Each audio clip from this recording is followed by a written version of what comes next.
Hello students, welcome back to our channel. जैसे कि आपको पता है कि आज से डीएलएड के फॉर्म भरे जा रहे हैं। अभी तक वेबसाइट ओपन नहीं थी, लेकिन अब वेबसाइट ओपन हो चुकी है।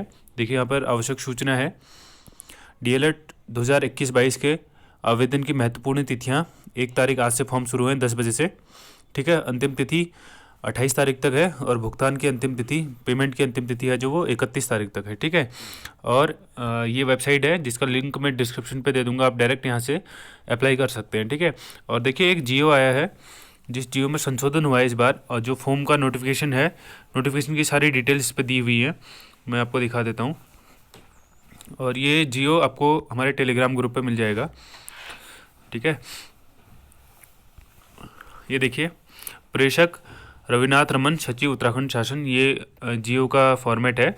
देखिए इसमें जो कंडीशन है, इस संबंध में मुझे यह निर्देश प्राप्त हुआ है कि विभागीय प्रस्ताव के सम्यक परीक्षणोपरांत डीएलएड प्रशिक्षण प्रवेश परीक्षा आयोजन किए जाने हेतु निर्गत शासनादेश, जो शासनादेश नंबर है 16/8, ये पुराना शासनादेश है। इस पर देखिए आप जो बात है, हमारे काम की बात है, दिनांक 25/3/2022 के उल्लेखों में संशोधित करते हुए, उल्लेखित प्रावधानों में कतिपय संशोधित करते हुए राज्य में संचालित 13 जिला एवं प्रशिक्षण संस्थान में 50 प्रति डाइट, ये देखिए 50 डाइट हैं, 50 सीट हैं, प्रति डाइट के अनुसार 650 प्रशिक्षणों को दिवसीय डीएलएड प्रशिक्षण हेतु 21-22 हेतु प्रवेश परीक्षा कार्यक्रम को निम्न दिशाओं के अधीन प्रारंभ किए जाने की अनुमति दी जाती है, ठीक है। आपकी 50 सीट रहेंगी पर डिस्ट्रिक्ट पे, लेकिन सिलेक्शन किसी भी डिस्ट्रिक्ट से कितने भी हो सकते हैं, लेकिन जो अलॉटमेंट होगा वो एक डिस्ट्रिक्ट में 50 लोगों का होगा, ठीक है। आपको इधर उधर डिस्ट्रिक्ट पे अलॉटमेंट, अगर आपके नंबर कम है तो इधर उधर अलॉटमेंट किया जाता है। अगर आपकी रैंक अच्छी है तो आपको आपका होम डिस्ट्रिक्ट मिलता है, ठीक है। देखिए इस पर कुछ कंडीशन है। दिवसीय डीएलएड प्रशिक्षण में चयन हेतु प्रवेश परीक्षा एवं अन्य गतिविधियों हेतु नियंत्रक प्राधिकारी दिवसीय डीएलएड प्रवेश परीक्षण हेतु प्रवेश परीक्षा आयोजित किए जाने परीक्षा में सफल अभ्यर्थियों को गृह जनपद, ठीक है, जनपद आवंटित करने एवं राज्य के समस्त जनपदों के जिला शिक्षा एवं प्रशिक्षण संस्थान में संचालित दिवसीय डीएलएड प्रशिक्षण के पर्यवेक्षक हेतु निर्देशन अकादमिक शोध एवं प्रशिक्षण संस्थान उत्तराखंड नियंत्रक प्राधिकारी होंगे, ठीक है। ये ऑफिशियल चीज़ें हैं। तो देखिए जो आपके काम की हैं वो बता देता हूँ मैं, ठीक है। ये देखिए इसमें दिया गया है कि आपका जो हाई स्कूल है वो उत्तराखंड से होना चाहिए। यदि आप उत्तराखंड के मूल निवासी हैं तो आपके यहाँ से उत्तराखंड में स्थित उत्तराखंड राज्य स्थित मान्यता प्राप्त संस्थानों से आपका हाई स्कूल और इंटर की जो स्कूलिंग है वो होनी चाहिए। परंतु यह सैनिक और अर्धसैनिक, जो मिलिट्री और पैरामिलिट्री के जो कार्यरत हमारे सोल्जर्स हैं उनके बच्चों को इसमें छूट दी जाएगी, ठीक है। और जो सरकारी उसमें ऑफिसर होंगे सेंट्रल गवर्नमेंट के, उनको भी छूट दी जाएगी, ठीक है। और देखिए नीचे देखिए, ये चीज़ बहुत इंपॉर्टेंट है। ये देखिए जो साफ साफ दिया गया है, इसमें बहुत सारे लोग पूछ रहे थे कि अपेयरिंग वाले जो हमारा जुलाई में ख़त्म होने वाला है वो कर सकते हैं या नहीं कर सकते हैं। इसमें साफ दिया गया है कि अभ्यर्थी द्वारा दिवसीय डीएलएड प्रशिक्षण हेतु विज्ञापन प्रकाशित होने की तिथि से पूर्व, ठीक है, आपका विज्ञापन परसों हुआ है 27 तारीख को, इससे पूर्व 27 फरवरी से पूर्व आपका ग्रेजुएशन होना चाहिए, ठीक है। भारत के किसी भी विधि द्वारा स्थापित विश्वविद्यालय से विज्ञान अथवा विज्ञानोत्तर विषय से स्नातक की उपाधि उत्तीर्ण कर ली गई हो। जो अपेयरिंग वाले हैं वो इस फॉर्म को नहीं भर सकते, ठीक है।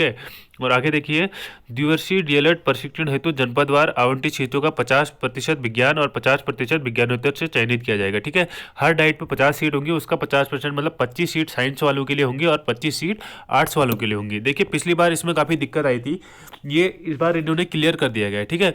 बीएससी योग्यताधारी अभ्यर्थी इंटर में विज्ञान वर्ग से उत्तीर्ण, ठीक है, बीएससी योग्यताधारी अभ्यर्थी एवं इंटर में विज्ञान वर्ग से उत्तीर्ण, BTech, B pharma, BBA, BCA स्नातक योग्यताधारी अभ्यर्थी विज्ञान वर्ग से आवेदन कर सकेंगे। या आपके पास बीएससी हो या इंटर में विज्ञान से उत्तीर्ण होने के बाद आपने BTech, B pharma, BBA, BCA किया है तो आप साइंस स्ट्रीम पे काउंट किए जाओगे, ठीक है। और साथ ही साथ दिया गया कृषि वर्ग के स्नातक योग्यताधारी अभ्यर्थी विज्ञान वर्ग से आवेदन कर सकेंगे। जो एग्रीकल्चर से जिन्होंने वो किया होगा वो भी विज्ञान वर्ग में ही काउंट होंगे, ठीक है। और बीए योग्यताधारी अभ्यर्थी इंटर में मानकीय विज्ञान वर्ग से उत्तीर्ण, बीबीए, बीसीए स्नातक योग्यताधारी अभ्यर्थी विज्ञानोत्तर में आवेदन कर सकेंगे, ठीक है। इन्होंने साफ साफ डिक्लेयर कर दिया गया है। और वाणिज्य विभाग, ठीक है, जो बीकॉम वाले होते हैं वो भी, बीकॉम वाले भी इसमें जो विज्ञानोत्तर वर्ग होता है उस पे ही आर्ट्स साइड से ही अप्लाई कर पाएंगे। ठीक है, आगे देखिए, कार्मिक विभाग द्वारा सेवायोजन में विभिन्न श्रेणी में अभ्यर्थियों को ऊर्ध्वाधर एवं क्षैतिज आरक्षण, जो वर्टिकल और हॉरिजॉन्टल आरक्षण मिलता है वो जो आरक्षण है वो वैसे ही रहेगा जो हमारे राज्य पे चलता आ रहा है। ठीक है, उसके बाद नीचे देखिए कुछ चीज़ें और हैं।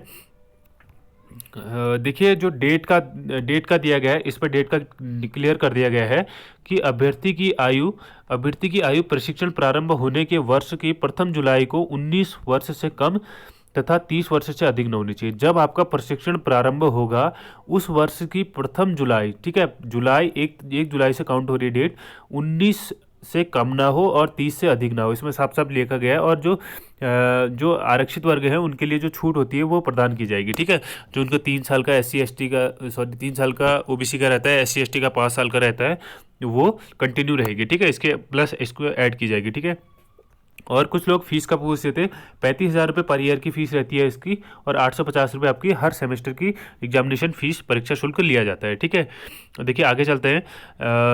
द्विवर्षीय प्रशिक्षण प्राप्त अभ्यर्थियों को परीक्षा उपरांत राजकीय सेवा में सेवायोजित किए जाने हेतु कोई बाध्यता नहीं होगी। देखिए इन्होंने क्लियर कर दिया कि राजकीय सेवा में कोई बाध्यता नहीं होगी। ठीक है, सेवायोजित किए जाने, किंतु तत्सम प्रचलित सेवा नियमावली से विहित न्यूनतम प्रशिक्षण अन्य निर्धारित योग्यता धारता करने वाले अभ्यर्थियों को ही नियमानुसार सेवा में लिया जाएगा। ठीक है, इन्होंने कोई कंपलसरी नहीं है बोला है, बट जो सेवा नियमावली होगी उसके अनुसार उसमें लिया जाएगा। ठीक है, जो जिनका सीटेट वगैरह क्लियर होगा, जो उसके मिनिमम क्वालिफिकेशन है, न्यूनतम प्रशिक्षण जो वो है, उसके अनुसार लिया जाएगा। ठीक है, चयन का आधार क्या है, आपका जो होगा पेपर होगा, ठीक है, प्रवेश परीक्षा में प्राप्तांक अंकों के आधार पर, मेरिट के आधार पर तय किया जाएगा, जिसमें इस सूची में प्रवेश परीक्षा की श्रेष्ठता अवरोही क्रमानुसार तैयार की जाएगी। ठीक है, जो आपके टॉप के लोग होंगे उनसे नीचे को मेरिट तैयार करी जाएगी। ठीक है, लिखित परीक्षा 2.5 घंटे की होगी, जिसमें 200 प्रश्न होंगे, एक प्रश्न 1 अंक का होगा, 4 विकल्प दिए जाएंगे, जिसमें से एक सही विकल्प होगा। प्रश्न मुख्यतः सामान्य ज्ञान, बोध, सामान्य बुद्धिमत्ता एवं तर्कशक्ति, संख्यात्मक अभियोजन एवं शिक्षण अभिरुचि के विषय पर आधारित होंगे। मैं पहले ही बता चुका था, आपके 2.5 घंटे का पेपर होगा, जिसमें 50-50 के 4 सेक्शन होंगे। पहले में आपका मैथ, दूसरे में रीजनिंग, तीसरे में आपका GK और चौथे में आपका टीचिंग एप्टीट्यूड होगा। ठीक है, ये 4 सेक्शन रहेंगे आपके, 2.5 घंटे में आपको करना है। एक प्रश्न 1 नंबर का होगा और इसके लिए 4 ऑप्शन दिए जाएंगे, 4 में से 1 ऑप्शन सही होगा। ठीक है, और इस पर देखिए माइनस मार्किंग का अभी कुछ नहीं लिखा है। ठीक है, इस पर माइनस मार्किंग जहाँ तक है नहीं होगी। ठीक है, वो आपके पेपर पर भी आ जाएगा। और देखिए आगे चलता है तो हमें कहीं मिलता है तो देखते हैं। ठीक है, परीक्षा संस्था द्विवर्षीय DLED प्रशिक्षण में प्रवेश परीक्षा हेतु आयोजन उत्तराखंड विद्यालय शिक्षा परिषद, जो रामनगर बोर्ड हमारे, उसके द्वारा किया जाएगा। ठीक है, प्रवेश परीक्षा आयोजित करने वाली संस्था ही विज्ञापित सीटों के आधार पर श्रेणीवार व आरक्षण के अनुसार जो श्रेणी का जो हमारे सिलेक्शन होंगे वो रामनगर बोर्ड ही करेगा। ठीक है, उसके उपरांत अपर निदेशक SCERT को देहरादून को उपलब्ध कराएगा।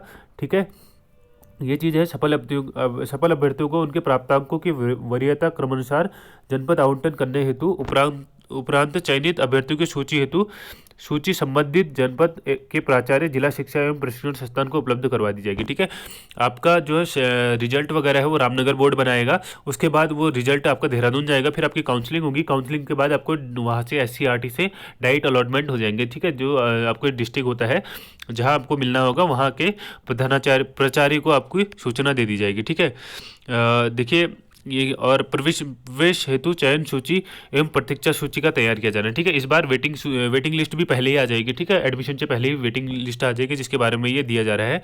और जो सीट खाली रहेंगी उन पर वेटिंग सीट आ जाएगी। ठीक है, जो लोग काउंसलिंग नहीं कराएंगे।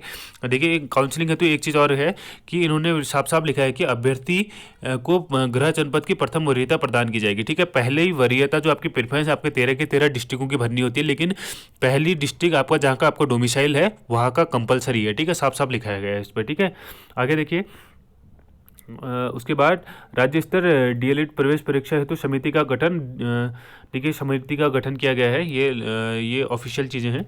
ठीक है, आगे देखिए, मूल्यांकन बताया गया है कि रामनगर संबंधित जनपद को जिला शिक्षा एवं प्रशिक्षण संस्थान के द्विवर्षीय प्रशिक्षण हेतु अध्ययनरत, यदि ये आपके अध्ययनरत उनकी बात कर रहा है। ठीक है, अगर आपका एडमिशन हो जाता है उसके बाद की बात कर रहा है।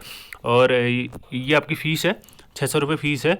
जनरल और ओबीसी के लिए और SC ST के लिए ₹300 और सभी वर्गों के निःशक्त अभ्यर्थियों के लिए मात्र ₹150 फीस है। ठीक है, आप जल्दी से जल्दी फॉर्म भर लीजिएगा और अंतिम तिथि का वेट मत करिएगा। ठीक है, अन्य नियम है और बहुत सारे नियम है इस पर। ठीक है, मैं ये PDF आपको अपने टेलीग्राम ग्रुप पे डाल दूंगा। ठीक है, आप डिटेल में पढ़ सकते हैं और टेलीग्राम से ग्रुप से नहीं जुड़े हैं तो जल्दी टेलीग्राम ग्रुप से जुड़ जाइए। बाकी की अपडेट्स DLED से रिगार्डिंग सबसे फास्ट अपडेट आपको टेलीग्राम ग्रुप पे दे दी जाएगी। ठीक है, और चैनल से जुड़िए रहिएगा, तैयारी कराई जा रही है। मैथ्स रीजनिंग के प्रीवियस ईयर के पेपर सॉल्व करवाए गए हैं। मैथ्स रीजनिंग GK और टीचिंग एप्टीट्यूड सारे पेपर सॉल्व कराए गए हैं। और जिसने वीडियो नहीं देखी देख लीजिएगा। अगर वीडियो पसंद आई तो लाइक करिएगा, शेयर करिएगा उन दोस्तों के साथ जो DLED की तैयारी कर रहे हैं। Thank you.